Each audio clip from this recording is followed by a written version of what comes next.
नमस्कार, सगळ्यांचं स्वागत आहे. जसं आपण म्हटलं होतं की आठवड्याभरात जाहिरात येणार आहे. या जाहिरातीचा व्हिडिओ जो आहे मी ऑलरेडी घेतलाय 4-5 दिवसापूर्वी.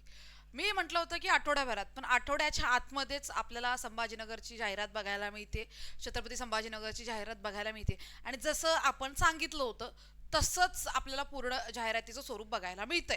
आपण म्हटलं होतं की 12 पदं एसआयची असणार आहेत. एक्झॅक्टली 12 पदं एसआयची आहेत. स्वच्छता निरीक्षकची 12 पदं आहेत.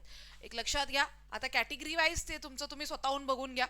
बघा इथं तुमचं जे पेमेंट आहे S10चं असणार आहे. बेसिक तुमचं 29,200 अशा पद्धतीचं हे पेमेंट असणार आहे. टोटल पदं तुम्ही बघू शकता. एकूण 12 पदांची ही जाहिरात आहे स्वच्छता निरीक्षक या पदासाठी. आता विषय आहे तुमच्या अहर्तेचा. सगळ्यात जास्त कन्सर्न, सगळ्यात जास्त मुलांना डाऊट्स जर असतील तर दोन गोष्टीमध्ये असतात. एक आहे त्या पदाची अहर्ता, पदाला कोणत्या पद्धतीची अहर्ता लागते, शिक्षण पात्रता काय असते. आणि दुसरा डाऊट असतो तो म्हणजे अभ्यासक्रम, की मॅम आता मी पात्र आहे तर मग मला अभ्यास काय करावा लागेल. हे दोनच मुद्दे कधीही कोणत्याही जाहिरातीचे हायलाइट पॉईंट असतात. बाकी ही सगळी जाहिरात काही एवढी महत्त्वाची नसते. हे मुद्दे महत्त्वाचे असतात आणि मी तुमचा वेगळा कुठलाही वेळ न घालवता फक्त याच दोन मुद्द्यावर आज प्रकाश टाकणार आहे. सो व्हिडिओ छोटा असेल, शेवटपर्यंत बघायचा. बघा इथं मान्यताप्राप्त विद्यापीठाची पदवी म्हणजे बघा कधी कधी कसं असतं की 12वी नंतर तुम्ही एसआयचा कोर्स केला तरी एलिजिबल असता, असं कधी कधी होतं. बट आता इथं दिसतंय की जो विद्यार्थी ग्रॅज्युएटेड आहे, जो ऑलरेडी ग्रॅज्युएटेड आहे, त्यानंतर मग त्यांनी एसआयचा कोर्स केला असेल अशा पद्धतीने, म्हणजे तो ग्रॅज्युएट असं नाहीये की नंतर आधी केलाय पण तो सध्या ग्रॅज्युएट पाहिजे, त्याच्याकडे कोणत्याही प्रकारची डिग्री किंवा ग्रॅज्युएशन पाहिजे आणि त्यासोबत त्याची एसआयचा कोर्स. आता एसआयचा कोर्स कुठलाही चालतो, कळलं. सो असं याच म्हणजे अखिल भारतीय संस्था जसं ठाणेनी केलं होतं तसातला काही प्रकार नाही. फक्त एसआयचा कोर्स असणं गरजेचं आहे, दॅट्स इट. जास्त डोकं लावायचं नाही. मराठी भाषेचे ज्ञान आपल्या सगळ्यांना इयत्ता 10वीला मराठी हा विषय होता, म्हणजे आपल्याकडे मराठी भाषेचं ज्ञान आहे, दॅट्स इट. इथं सुद्धा डोकं लावायचं नाहीये. पुढे आपण बघूया. इथं जाहिरातीमध्ये जे काही परीक्षा नमूद केली आहे ती बघा. जरा जाहिरातीमध्ये क्लिअर काही मेन्शन नाही केलं तसं, पण लवकरात लवकर काहीतरी अपडेट आपल्याला छत्रपती संभाजी महानगरपालिकेकडनं येईल. आपण वाट बघूया, थोडीशी वाट बघूया. मी कोणत्याही गोष्टीमध्ये घाई करत नाहीये हा, आणि कोणत्याही बाबतीत काहीतरी जजमेंट देऊन मुलांना उगाच काहीतरी चांगलं वाटावं म्हणून काहीतरी सांगून गोष्ट पुढे ढकलाढकलीचं काम नाही करत आहे मी. आपण थोडासा थोडासा इथं वेट करायचा आहे. त्यानंतर आपल्याला काय असेल तर डिसिजन आपण घेऊ पुढचा. बट आता सध्याला अजूनपर्यंत प्रॉपर एक डिटेल सिलेबस आपल्याकडे नाहीये, फक्त तांत्रिक म्हटलेलं आहे, बघून घ्या. तर बघा इथं मराठी जर तुम्हाला कोणी सांगत असेल तर ते अजून आलेलंच नाहीये, अजून रिलीज केलेलंच नाहीये छत्रपती संभाजीनगर महानगरपालिकेने.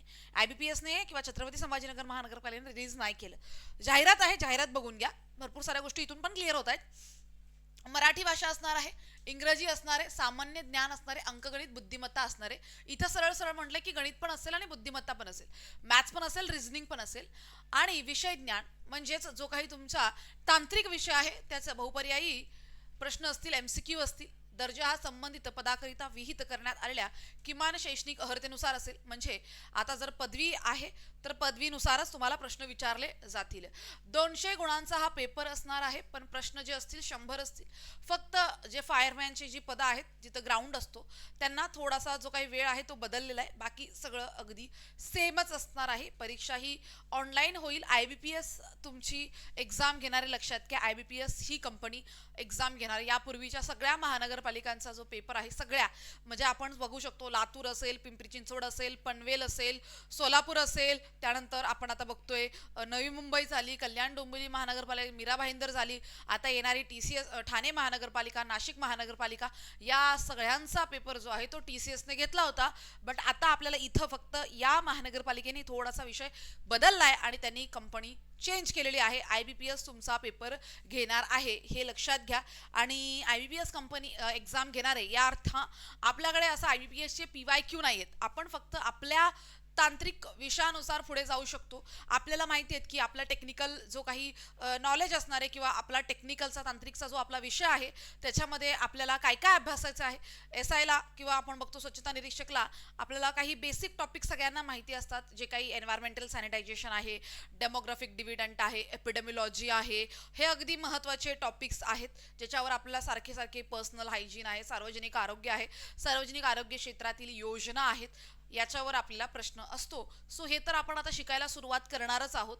बट मी अजून एकदा सांगते, जर तुम्हाला कोणी असं सिलेबस सांगत असेल की हा हे सिलेबस आहे संभाजीनगर छत्रपती म्हणजे छत्रपती संभाजीनगर महानगरपालिका स्वच्छता निरीक्षकसाठी, तर अजूनपर्यंत असं सिलेबस नाहीये. सो अशा कोणत्याही गोष्टीला भाडायचं नाहीये, कारण की लगेच सिलेबस घेऊन येतात लोक. नाही, पण हा आपल्याला माहिती आहे की टेक्निकल नॉलेज काय असतं, टेक्निकल नॉलेजमध्ये कोणते घटक मेन्शन असतात हे आपल्याला माहिती आहे. तुम्हाला माहिती आहे की आपण स्वच्छता निरीक्षकचं काम किती जबरदस्त करतोय. सो नक्कीच जरी आपल्याकडे नसेल तरी आपल्याला बेसिक टॉपिक्स माहितीच आहेत ना, त्यानुसार आपण आता पुढे जाणार आहोत. ते टॉपिक तर असल्याशिवाय एसआयचा पेपर नसणारच हे आपल्याला माहिती आहे. सो त्यानुसार आपण पुढे जाणार आहोत.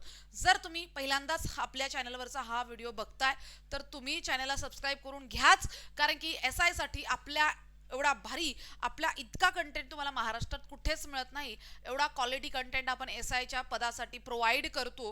तुम्ही मागचे आपले फक्त यूट्यूबचे लेक्चर बघा, बाकी सगळं जाऊ द्या.